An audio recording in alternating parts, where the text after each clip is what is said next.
Hello! Welcome to the Panelists. I'm your host, Molly, and joining me today in the studio are some of the brightest minds in this studio. On my left, we have Beej and Kathleen. What is your team name? Workers without benefits? Yeah, dental plan. If we say it enough, it might happen. And to my right, we have Cam and Ian. What is your team name? I believe we've decided to go with Dockwork Orange, Molly. It's a mixture of classical sci-fi and a desire to know where sailors hang out. Steve adores. Bits with chance. I also have a chant. Good news! Amazon messed up with your order and they sent you some stuff that you did not order. But you're not going to send it back because fuck Jeff Bezos. And so what do you choose to do with your fabulous new thing you didn't order? Either 165,888 eggs or a tasteful bearskin rug that has your face on it instead of a bear's face. Team Dockwork Orange. Do you just go with a tune back here? These are both things that actually I kind of crave. But if you think we can make better use of a bear with our face. I mean, I'm not going to say it's been a fantasy of mine, but now it might be. That's a weird thing to think. We're going to go with the bearskin rug with my face on it. Which leaves us with the eggs. So many eggs.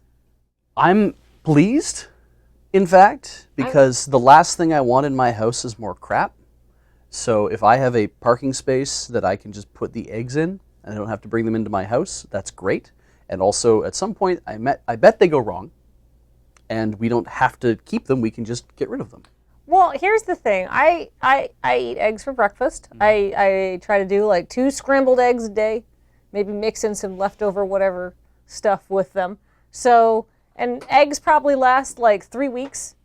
So that's 42 eggs I'm going to go through.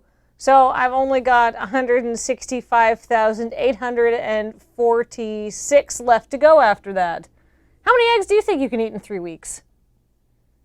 What if we do some baking? Half of that. Really? Half of how many you eat in a week. I'm convinced I can eat 2 eggs a day for 3 weeks. Oh, that's going to make me poo a lot, though. I can't force myself to eat 2 eggs a day. And I like eggs, and I can't force myself to eat two eggs a day. Let me tell you, the scrambled egg secret technique. Cream cheesy eggs. You could eat 2 eggs a day if they had cream cheese studded in. But we didn't receive like a tent full of cream cheese to go with these eggs. No, we just have eggs. We're going to have to now go buy extra cream cheese.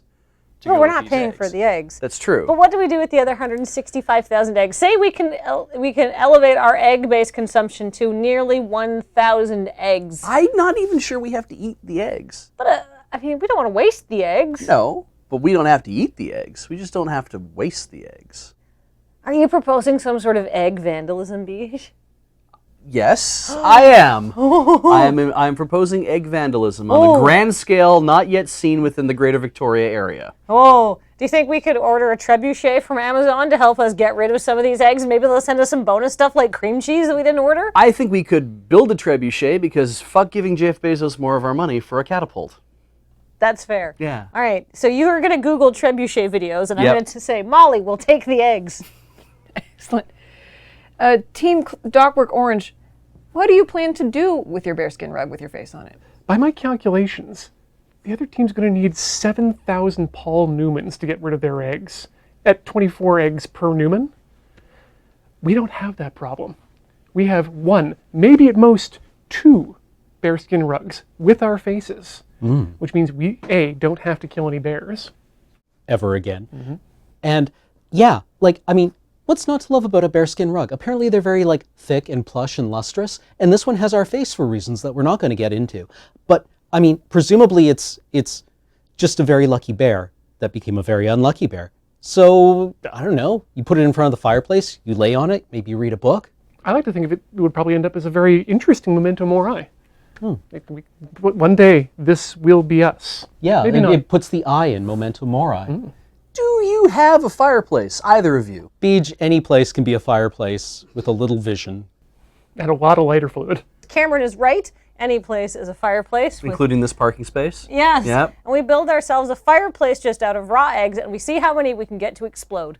Ooh, yeah. Ooh. I like science projects. They haven't even asked what kind of eggs they are yet. Ooh, rookie mistake. Oh, I had just assumed they were edible chicken eggs. What if they're wasp eggs, Beach?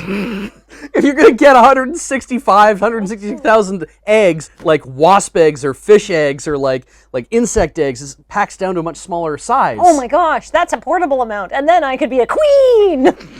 Do we even need to know what sort of bear we are? Yeah, no, I mean, polar bear, brown bear, maybe we were a panda bear. They all command a certain amount of respect. And we could, I mean, there's nothing that says this has to be a throw rug. We could mount it proudly on the wall. We could prop it up in an Aeron chair in our office, and people would say, oh my God, there's a bear. Like, oh no, it's just Ian. Meanwhile, I'm off on vacation. Ooh. I suppose that I have said we're not going to delve too deeply into how this bear got our face, but you know, like 2 a.m, you're just going to be sitting on the floor staring at this thing going, I'm looking at my own future. At some point, I turn into a bear except for the face and then get traveled back in time where I'm hunted for my pelt. That's what happened to Christopher Pike. Where we're sitting, no time travel worries. We know what we have, and what we have is cholesterol. That's right. We have an awful lot of albumin, and we can do whatever we want with it. Crafts or just harden our arteries. Like, yeah, our biggest concern is going to the doctor for a really big prescription. Yeah. And I think we can turn everybody on, in like everybody else in our surrounding neighborhood, onto the same thing that we're doing as well. With this many eggs, we could be giving them away. We could be like Johnny Eggleseed. Oh my gosh, yeah, we could, like, you know what, here's the thing. Who is going to want to come over to their house and look at their freaky rug that also has the same face as them? That's a big ask, right? That's like taking your friendship to the next level kind of deal. There's a lot of intimacy you need there. There's nothing that says, Ken, we have to hold on to these ourselves. In fact, to be honest, I think I know exactly who I need to send mine to. Oh? That's my mother. Yeah, why wouldn't she love that? That would be a great thing that, you know, any mother would love. My question now is, can I order more of these? Because they're clearly on Amazon. What are the search terms? Who's mass manufacturing bearskin rugs that look like me? And where did they get them? Where are they coming from? Are they raising them? Are they being ethically harvested? China, yes, no, no, and no. Okay, good. All those questions are answered then. Next topic.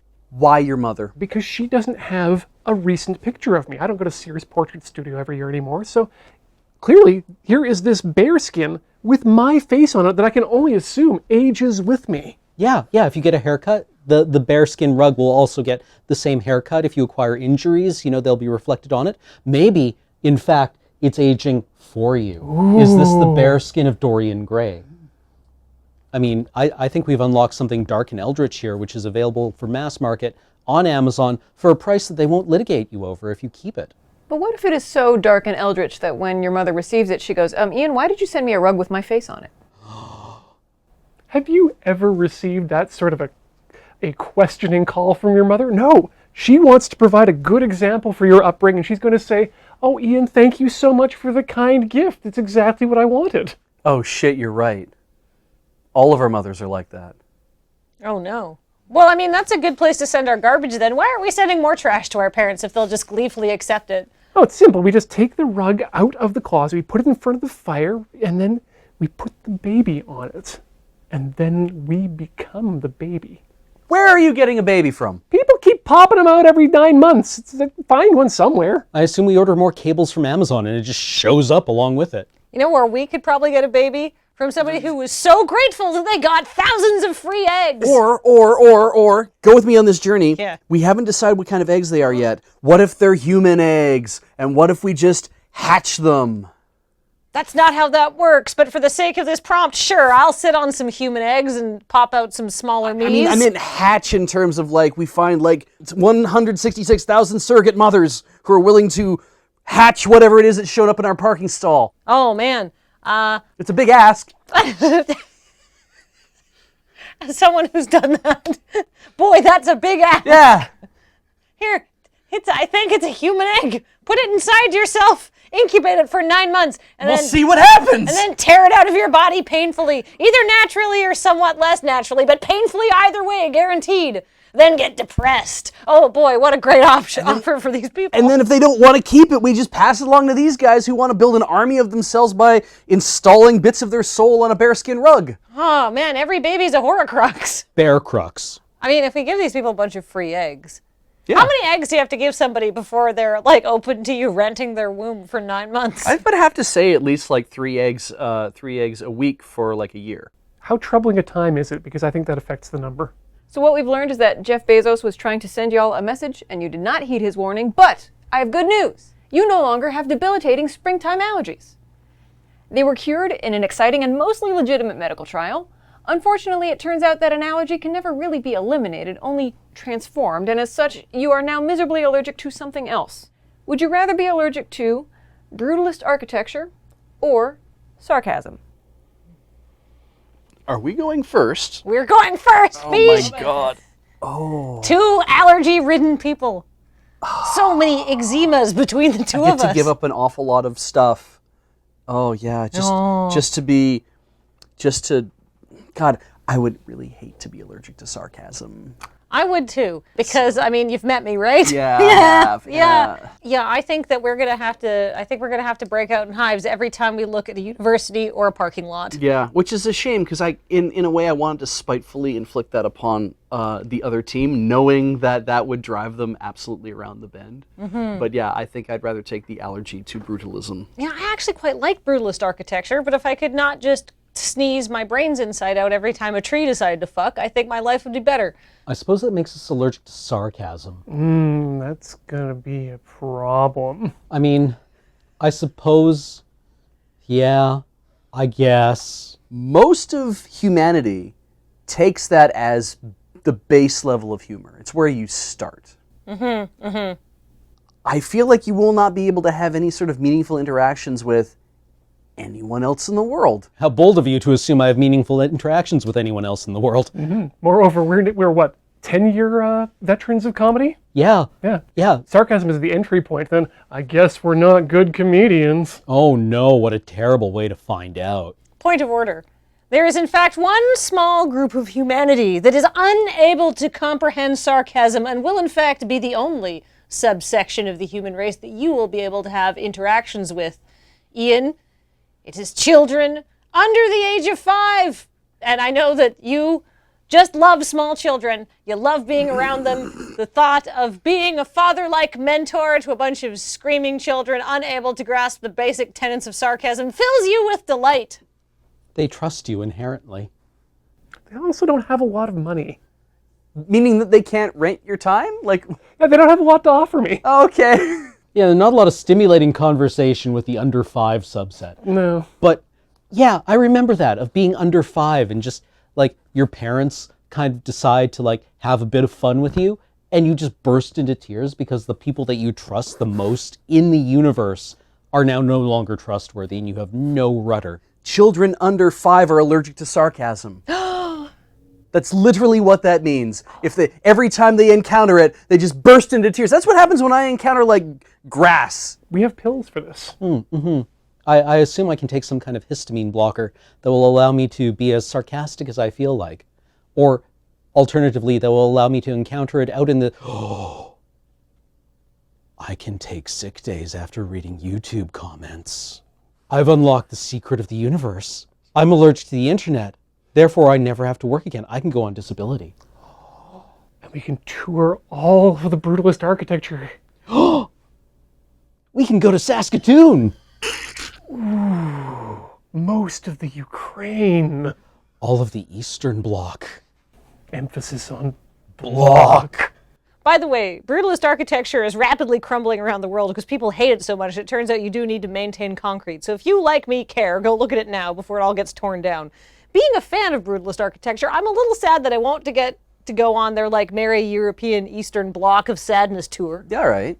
But I I feel like they're not going to have that much fun because they're still really allergic to sarcasm. Like, as debilitatingly allergic to springtime allergies as they already were. So, like, hives and rashes and itchy eyes. And, like, do you not think that any tourism operator is not going to be a little bit sarcastic to you, to people from Canada who don't speak their language? Furthermore, do you not think that the kind of people that you meet on tour of those places are not going to be just fully sarcastic? I mean, we've already established the baseline for fans of brutalistic architecture, and that's literally me. I am a terrible bastard. Oh, what a terrible fate it would be if suddenly all the people I encounter who are sarcastic suddenly made me want to itch my skin off. What a refreshing change of pace that would be.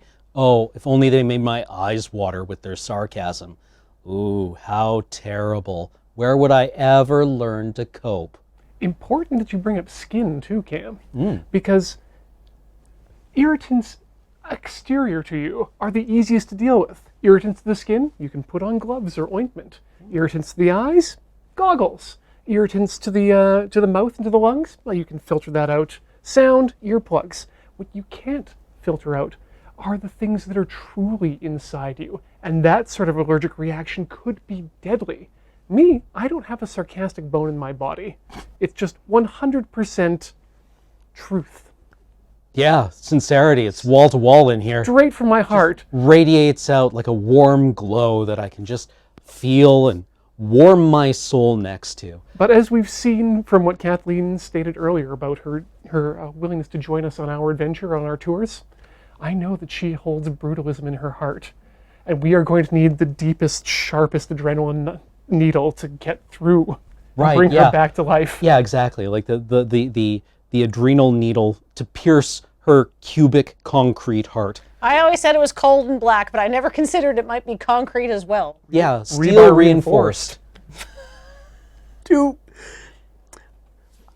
I like a concrete building. Who doesn't? But living, like, you can live in a concrete building. You can opt to get a concrete house or block or whatever that isn't brutalist, right? Brutalism refers to a school of architecture that I believe was popularized by Le Corbusier, who believed that, all that stuff that Vitruvius said about how a building should be, made with local materials and fit into its environment and be designed for people to live in was just a bunch of crap that prevented us from homogenizing everything. So the idea with brutalist architecture is that if you make one apartment block, you can just have them mass manufactured and helicoptered in and dumped in on the landscape with absolutely no consideration for anyone who has to live anywhere. I kind of feel like the bulk of the architecture we have in the area in which I currently live is not going to cause an itching fit. Whereas you roll up to like a small bungalow, and that's when you're going to get the sarcastic comments. Oh God, could you imagine being allergic to sarcastic architecture? Yeah, who'd want to live here? You mean a Pizza Hut? Or a Blockbuster. Or a Pizza Hut inside of a disused Blockbuster. Jamaica Avenue. I'm at the Pizza Hut. I'm at the Blockbuster. I'm at the end of this episode of Panelists. Thank you for watching. I would like to thank Beige, Kathleen, Cameron, and Ian for talking. I would like to thank you for liking, commenting, and subscribing. Arrivederci. I'm gonna go hide under this thing again. All right. Ah! I know, I heard it. I know. Perfect. I'm gonna tear this show down. Would someone help me stand this back up, please?